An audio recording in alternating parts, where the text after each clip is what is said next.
The disappearance of dozens of forbidden books from the library remains a secret only known to Umbridge, Pince, and the perpetrators. But secret or not, Umbridge continues to ratchet up her attempts to control every aspect of the castle the more things slip through her fingers. She sets up an inquisitorial squad.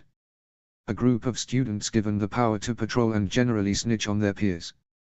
It's probably unsurprising that most of the members are Slytherin boys, with a few Ravenclaw sprinkled in here and there.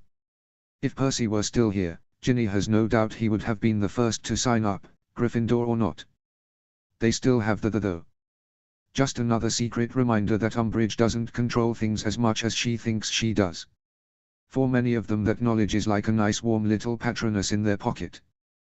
The room of requirement is full of them these days, bright glittering animals of various shapes and sizes.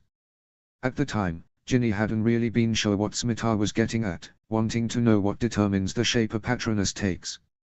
Now, watching the other students laugh and stare at their Patronuses in awe, she wonders how none of them can see it, see how much they are revealing of themselves. Scimitar, Tobias, and Ginny share glances, their Patronuses remaining nothing but spits of mist. Better to look incompetent than to give away so much information for nothing. Harry works his way over to Ginny's side. "What's going on?" he asks, voice lowered so it doesn't carry. She glances up at him. "What do you mean?" He gives her a look as if to remind her he's not an idiot. "I've seen your reductor curse," he reminds her. She smirks a little, remembering the sheer destructive energy that spell had unleashed. "You aren't trying," he accuses, lifting her wand arm slightly like he's adjusting her technique. She isn't sure how to play this, go with fake indignation or maybe just feign ignorance.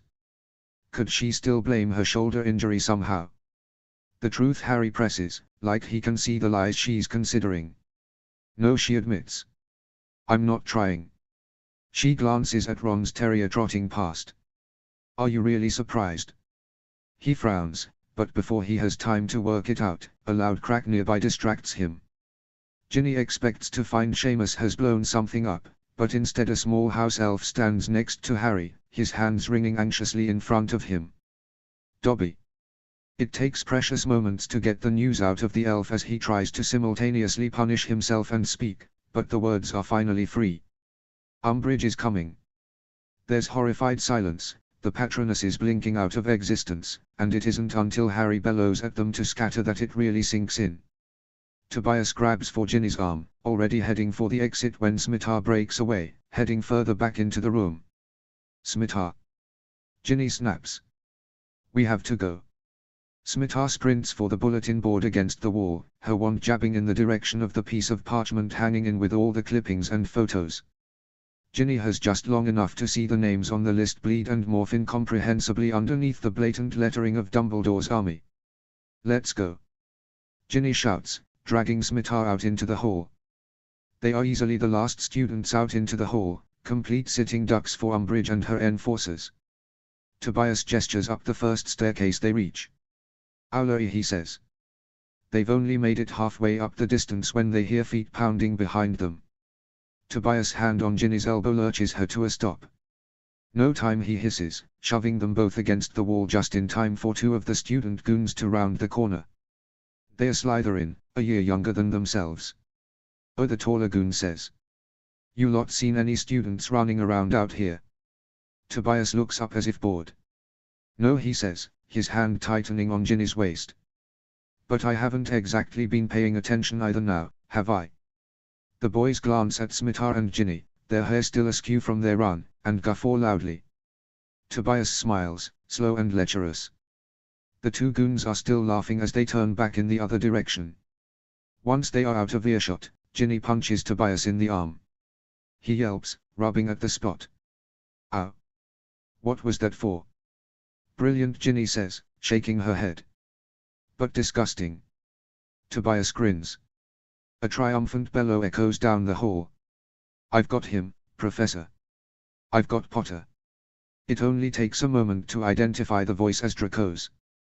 Ginny moves as if to push off the wall, Scimitar's hand stopping her. "There's nothing we can do." Ginny stops, knowing Harry wouldn't want them to even if they could. The walk back to the dorms is quiet with expectation. Tomorrow everything will be different.